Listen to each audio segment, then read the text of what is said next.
সবাইকে বাংলা নববর্ষের অনেক অনেক শুভেচ্ছা।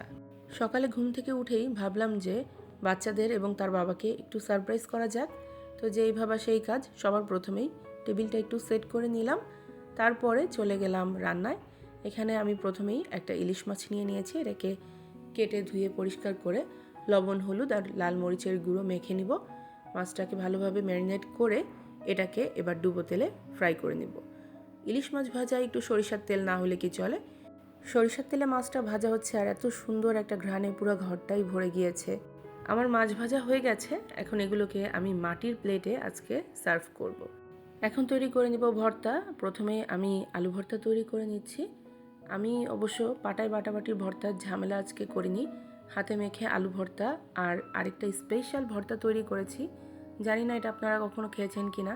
আমাদের বাসায় খাওয়া হয়, এটা খেতে খুবই মজার। তৈরি করে নিব মেথির শুক্তো ভর্তা। এটা মেথি শাককে রোদে শুকিয়ে মচমচা করে এরপরে এটাকে গুঁড়ো করে রেখে দিয়েছিল আমার আম্মু। আর এখানে স্পেশাল 3টা ভর্তা আমার জন্য পার্সেল এসেছে। ভর্তাগুলো আমার মা পাটায় বেটে তৈরি করেছে, আলহামদুলিল্লাহ। এখানে আম্মু তৈরি করেছিল কালো জিরা ভর্তা, বাদাম ভর্তা আর বেগুনের ভর্তা। এর সাথে আমি আগে থেকেই দই বড়া বানিয়ে রেখেছিলাম, যেটা রেসিপি অলরেডি আমি আপনাদের সাথে শেয়ার করেছি।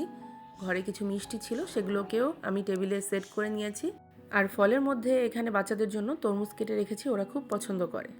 এই তো আমার আজকের ছোট্ট আয়োজন। আমার বাচ্চারা এবং তার বাবা ঘুম থেকে উঠে এগুলো দেখে তো খুব খুশি হয়ে গিয়েছে, আলহামদুলিল্লাহ।